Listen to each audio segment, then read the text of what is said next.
Elizabeth, your firm's done around 500 investments. That's right. Pre-seed, 3 funds in. You just raised a fund, 46 million. In today's episode, I had the opportunity to talk to Elizabeth Yin. She's the co-founder and general partner at Hustle Fund. They invest in early-stage companies, and they have led pre-seed rounds of companies like Webflow, NerdWallet, and Boom. And earlier in her career, Elizabeth was a founder herself, launching an ad tech company called LaunchBit, which got acquired in 2014 by Buy-Sell Ads. I learned a lot in this episode, and Elizabeth actually walked me through her journey of launching her own company and scaling that and what problems she was solving. So I hope you find some value in this video. I'll see you in the next episode.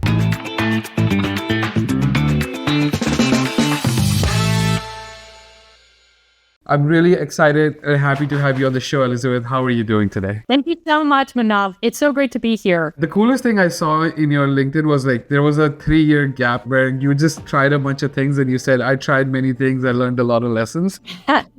I had the same thing happen to me. So can you go back a little bit to your early days and can you tell me the founding story of LaunchBit? Sure. So I left my cushy job at Google in late 2008. And I always knew, having grown up around here, that I wanted to start a company. And so unfortunately, however, around that time when I left, I had absolutely no idea how to start a company. And so I had a series of meanderings and learnings over the next couple of years. In particular, I think things are a lot more accessible these days as far as knowledge base. Like back then, there was no one blogging really. There were no videos on how you should think about starting a company. These days, every startup founder I meet, they know about product market fit, they know about minimum viable products, they know about how to de-risk. You can be anywhere in the world and learn about these concepts, but back then these concepts didn't even exist. So the segue into LaunchBit was that during these first couple of years after leaving Google, I was just trying a lot of things, trying to learn basically how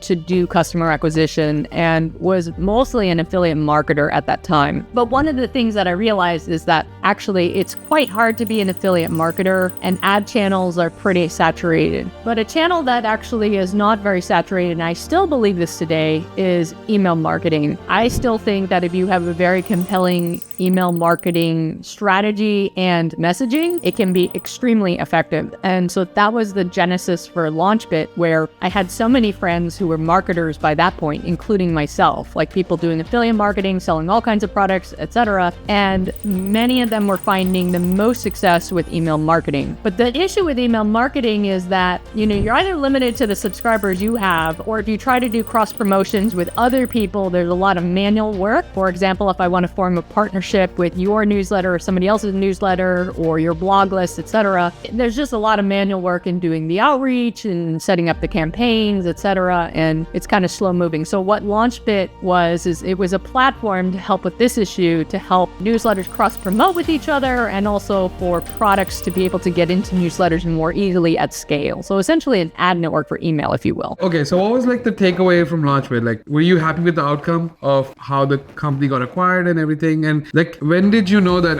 you want to be an investor now? So we were acquired in 2014 by a company called Buy-Sell Ads. Buy-Sell Ads owns a number of different ad properties and ad networks. They ended up doing even better than we did. Our exit was a relatively modest exit, I would say. And in part, we decided to take that exit because we felt it was actually really, really challenging. It was becoming quite hard to help our newsletters grow their lists. And so we were starting to feel stagnation on growth, and we felt it was a good time to take the exit. So then going back to your other question about, when did I know I wanted to become an investor? That didn't happen until a lot later. So first, right after the acquisition and we transitioned everything to Buy-Sell Ads, I started mentoring other startups, started angel investing in some friends' startups. Initially, it was to help other entrepreneurs avoid some of the mistakes that I had made, especially the ones I had made in the first couple of years, which were very obvious mistakes, and I made so many mistakes. And then eventually, the mentoring kind of went on steroids, and I ended up going to the 500 Startups Accelerator program, which was the program I had gone through with my own company, LaunchBit. And so I knew those folks from those days, and I got more and more sucked in and ended up running their accelerator program for almost 3 years there. So initially, I wanted to do all of this mentoring and angel investing because I wanted to learn what kinds of businesses people were building at that point in time. I remember this is like early 2015, at this point, and there were all kinds of new things coming about. Like I didn't know what cryptocurrency was. I didn't know what drones were. I didn't know what AR, VR was, right? And so these are all things that I didn't really know much about because I had been so heads down in building my ads company, and I wanted to learn by mentoring other startups and understanding what opportunities were out there. I was actually trying to explore new ideas for a future company to take another swing at this, but then I realized actually the problem that I was most passionate about in solving, and this time I wanted to be something that I could build for 20, 30 years or even longer. The problem that I was passionate about was actually helping founders, and namely through capital, knowledge, and networks. Those are the needs that early stage founders, first-time founders in particular, have. So Hustle Fund ended up becoming that company that I would start. I didn't end up starting a cryptocurrency company or a drone company or VR company, but I was actually exploring ideas to start a new company. I was not exploring ways to become a VC. I worked at a small accelerator, much smaller. I reviewed 200 pitch decks while I was there, and I read somewhere that you reviewed 20,000 pitch decks in your career. Like, I think personally, it's a lot of fun when you get to read and learn about so many different concepts and different businesses. The biggest question that I want to ask is, like, I know investors have like the attention span of like TikTokers nowadays. Like, they literally, because no one's reading the entire pitch deck. Like, how can I get an investor's attention ASAP? I'll just be very upfront and transparent. Like, when I look at a pitch deck, I spend probably no more than 30 seconds on it. Yeah. And the reason being, some people are like, well, how can you make a decision in 30 seconds? The answer is you can't. You're making a decision on whether to take the meeting and spend the next, half hour to an hour with somebody. You're not making a decision on whether to invest. And so specifically, what are you looking for in those 30 seconds? I'm really just looking for two things. Everything else doesn't matter. I'll learn about it in the conversation. But the two things I'm looking for are, one, like, what is the team's background? And I'll talk about that in a moment. And two, what is the specific problem they're trying to solve? The problem to me is actually more important than the team. Because, and especially these days, every idea is pretty crowded. Often for a particular idea that I see, I'll see 20, 50 companies doing the same thing at pre-seed. So in those spaces, we actually just tend to pass, because competitive spaces by definition means that your customer acquisition costs go up, right? You're fighting for the same mind share of those customers, and it will be more expensive to acquire those customers regardless of what channel you're using. Certainly ads make sense, the bids go up, but even email marketing, you're sending an email and the 20 other companies doing this are sending emails, and they think about it and the sales cycle's longer and more expensive. So we just tend to avoid competitive spaces. And so what I'm looking for in the idea and the problem space is like, is this very differentiated? And if it's not, we'll just pass. If it is, then I'm interested, and then I look at the team to see, okay, does the team have background in this? How did they get to this idea? And so that's why the team slide is really important, because it's really important to know, is this the right fit group of people for this particular idea? And I think the thing that people don't talk enough about is what I call founder market fit, which gets thrown around a little bit, but I think it's super important, because I think you can have great founders who start one company and can be really excellent at it, but they wouldn't be able to start this other company that they know nothing about, right? So you want to make sure you have the best team for this particular idea. So that's the thing I look at second in the deck. And that just takes a few seconds to look for. Awesome. Yeah, it's funny. I was watching your talk like 7 years ago at HustleCon, and you said something like, excuse my language, you said, fuck passion.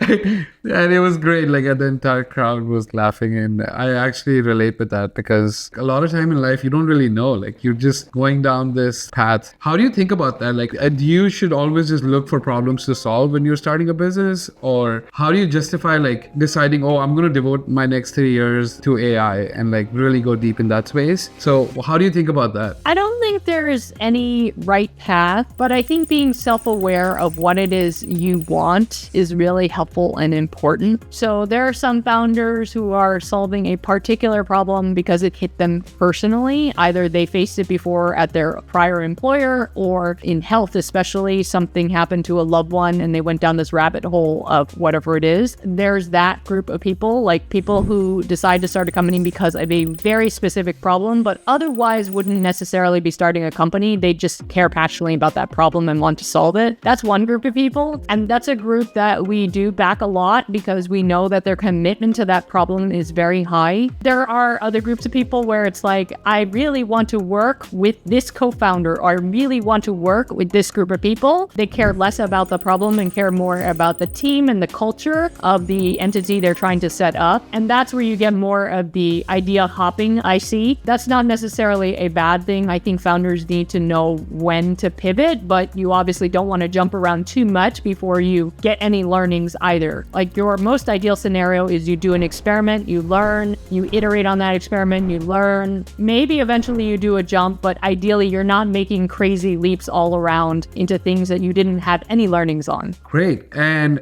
for people who are interested in pitching to Hustle Fund, how can they get a hold of Hustle Fund? Is it a simple application process on the website? How do you guys prefer companies to approach you guys? Yeah, so we take all pitches on our website, hustlefund.vc, and we look at everything and get back to everybody. I think there's always this question of like, where is my application going? Is it going to be sucked into a black hole? And the answer is we do look at everything. And even if you know someone on the team, we still ask everyone to submit because it helps us go through all of the materials very comprehensively. I think sometimes when you just see a blurb, it's like, well, there's more context we needed and all this other stuff that you might have in a deck. So that allows us to kind of look at everyone's applications in the same way, because we ask you for your deck, your name, what valuation you're looking for, where you're based, where you're incorporated, etc., because those are the pieces of information we would need, and then we go from there. Amazing. How can people find you, and how can people read the stuff you've written online? I'm quite active on Twitter. My handle is @dunkhippo33.